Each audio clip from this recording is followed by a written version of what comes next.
Je me sens autant argentine, israélienne et française que juive, femme et musicienne. Alors penser que des pans entiers de l'histoire de la musique classique, depuis les origines, auraient pu être occultés parce que leurs auteurs sont des femmes. Cela dépasse mon entendement. Et pourtant, les cas de Charlotte, à la fois réels et inexistantes, tangibles et évanouies, me la poussent à l'oreille. Combien sont-elles, comme elles, à attendre dans les garniers de l'histoire qu'un bon génie les réveille? Diriger un orchestre, faire naître la musique était déjà vital pour moi. Voilà que soudain, j'ai l'impression d'avoir reçu une autre mission. Bienvenue à tous dans cette nouvelle émission de À l'affiche. On s'intéresse aujourd'hui à un continent méconnu, celui de la musique oubliée, celui des femmes compositrices dont les partitions dorment dans les oubliettes de l'histoire. Merci infiniment Deborah Waldman pour cette lecture. Bienvenue dans À l'affiche. Merci à vous. Vous êtes l'une des rares femmes chefs d'orchestre en France. C'est la première à être nommée à la tête d'un orchestre national, celui d'Avignon-Provence. C'était en septembre 2020. Qu'est-ce que cette nomination a représenté pour vous ? Un grand pas pour l'humanité, un peu, pour être toute humble. C'était vraiment pour ouvrir les portes pour les nouvelles générations. J'ai tellement galéré, entre guillemets, juste pour avoir une place. Et en fait, je me suis rendu compte que c'était impossible avant. Donc, c'était normal que je galère. Et finalement, dans l'histoire, il y a eu donc un événement, disons, un peu surnaturel pour que maintenant, ça devienne naturel. Quel événement surnaturel ? Le fait que j'étais nommée. Ah, ça, c'était l'événement surnaturel. Très bien. On va partir de loin alors, dans ce milieu-là. On va en parler dans cette émission. En tout cas, on vient de vous entendre lire un extrait de votre ouvrage, La Symphonie oubliée, publié chez Robert Laffont, que vous signez avec la journaliste Pauline Sommelet. Cette partition, vous êtes venue avec. Elle est signée C.H. Sohi pour Charlotte Sohi, qui était cette compositrice du début du XXe siècle. Comment ce document est-il arrivé jusqu'à vous, Barbara ? Tout a commencé en 2013, où j'ai été invitée par Claire Baudin à un festival qui s'appelle Présence féminine, où il n'y avait que des femmes compositrices dans les programmes. À l'époque, j'ai trouvé que c'était une idée extrêmement ridicule, puisque je ne connaissais aucune, ni leur musique. Mais en découvrant et en travaillant leur partition, j'ai vu qu'en fait, leur musique était de grande qualité. Une pièce de Charlotte Sohi était dans les programmes et son petit-fils était dans la salle. À ce moment, il m'a dit, vous savez, si vous aimez la musique de ma grand-mère, et j'en ai beaucoup.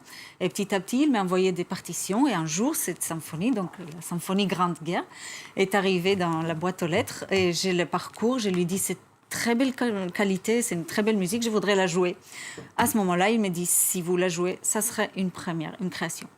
Voilà, et elle va être jouée, cette symphonie Grande Guerre de Charlotte Sohi, le 1er juillet à l'Auditorium à Radio France. Vous dirigerez l'Orchestre national de France. On en écoute un mouvement fou.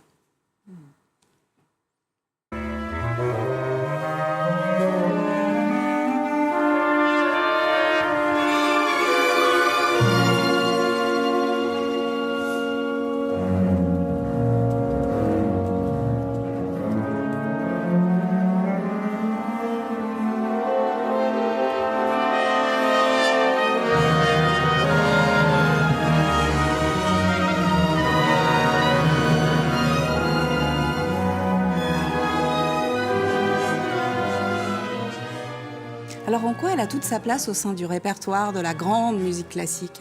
Dans le répertoire français, ça vient vraiment des franques, donc tous les symphonismes français à 3 mouvements avec des formes cycliques en passant par Dandy et Dukas. Et donc, je fais vraiment une ligne directe entre Franck et Charlotte, puisque c'est la même structure, donc une symphonie avec un motif qui revient. 3 mouvements, c'est pas très courant pour les symphonies, mais oui, dans la symphonie française apparemment. Et le fait que les mouvements, donc les motifs reviennent dans chaque mouvement, comme une espèce de rappel. Et c'est exactement la structure de la symphonie de Franck. Pour moi, c'est une héritière directe. Alors on va écouter justement la directrice artistique de l'association Présence Compositrice qui contribue à faire redécouvrir ce patrimoine non sans difficulté. Claire Baudin, que vous connaissez, explique sa démarche. J'ai commencé à travailler sur les compositrices en 2006 exactement, puis en 2011 avec la création du festival. Personne ne les jouait en fait, personne ne les connaissait. Dans le secteur de la musique classique, elles étaient vraiment complètement sous-estimées. Par défaut, leurs œuvres étaient considérées comme de médiocre qualité et elles étaient considérées comme inexistantes ou très peu nombreuses. Ce qui est plus compliqué, c'est le symphonique parce que, évidemment, le symphonique, ça veut dire qu'il faut trouver les partitions. Il faut faire la démarche qu'a faite Déborah, c'est-à-dire aller identifier une partition qui est de qualité, en réaliser une édition, la corriger, etc., la mettre entre les mains d'un chef ou d'une chef et des musiciens et musiciennes. Et tout ça, c'est long.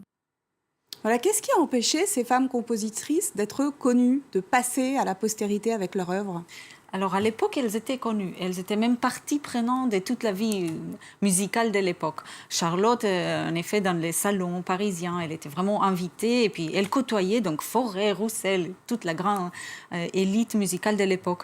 Et ce qui s'est passé, c'est qu'après, une fois qu'on a écrit l'histoire, c'est là qu'ils ont disparu. Et c'est ça la grande question. Pourquoi ? Et peut-être il faudra réécrire en leur donnant leur juste place. Qui a écrit l'histoire alors ? Les musicologues. Des hommes. En général. Alors, vous avez grandi dans plusieurs pays, le Brésil, Israël, l'Argentine, la France, vous avez étudié et grandi dans tous ces pays.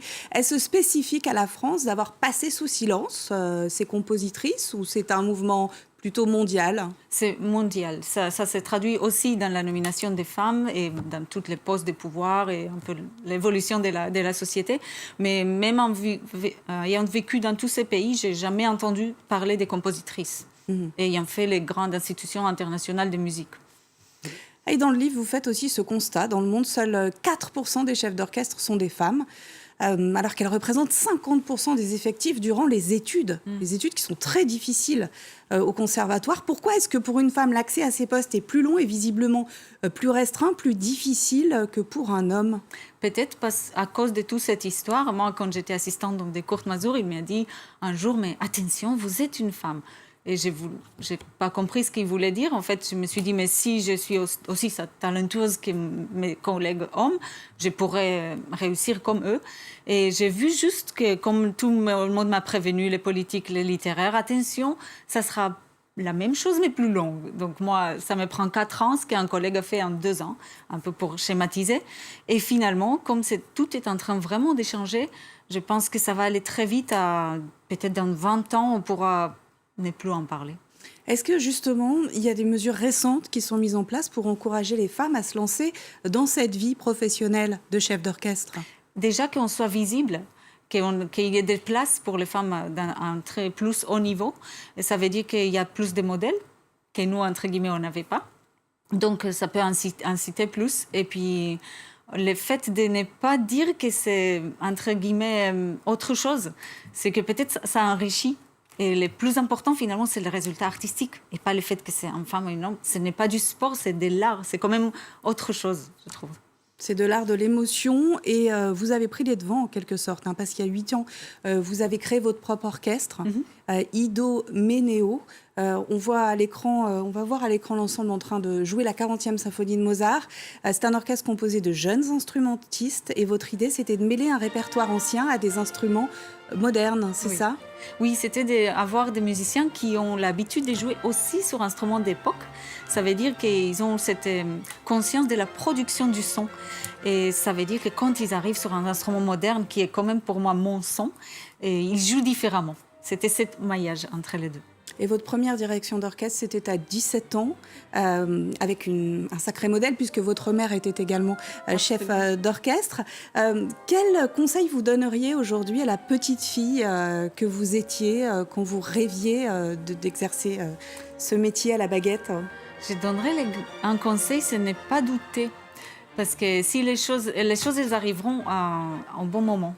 Et moi, ça a pris beaucoup de temps, mais au fait, parce que c'était impossible finalement. Et aujourd'hui, les choses sont possibles, donc ne pas douter, juste foncer. Oser. Oser. Alors, votre coup de cœur, Déborah Wallman, courir au ballet Roméo et Juliette, jouer à l'Opéra Bastille, à la chorégraphie Nureyev. Pourquoi ce grand classique ? C'est un coup de cœur que j'ai vu plusieurs fois aussi en live, et parce que je trouve que c'est une histoire qui traverse toutes les époques, les cultures. C'est universel, et puis ça exprime aussi tous les arts, ballet, musique. Donc, c'est une chose que je voudrais partager avec tout le monde. Et c'est toujours un moment magnifique d'aller voir un ballet à l'Opéra de Paris. Merci infiniment. Bon vent à vous. Et merci donc d'être cette pionnière dans l'univers de la musique classique. Je pense que vous inspirerez beaucoup de jeunes femmes. On se quitte donc avec la troupe des danseurs de l'Opéra de Paris. Roméo et Juliette.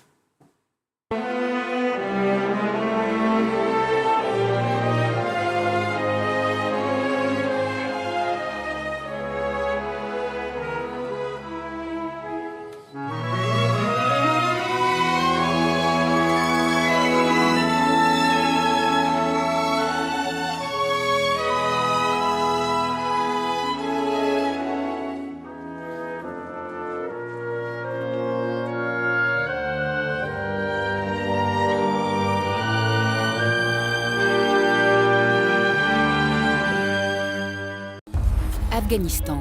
Entre ville et campagne, nos journalistes vous livrent un document inédit.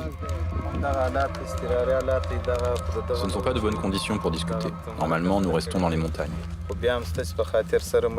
Nous sommes descendus ici pour vous. La veille de notre départ, il y a eu des combats très violents. Mon mari a dit qu'on ne pouvait pas rester, que si l'on ne nous tuait pas aujourd'hui, on nous tuerait demain. Il y a beaucoup d'idées fausses au sujet des talibans. Ils autorisent tous les élèves, garçons et filles, à étudier. La population est aujourd'hui partagée sur un éventuel retour des talibans au pouvoir. Reporter le doc, voyage en pays taliban, à voir sur France 24 et France24.com.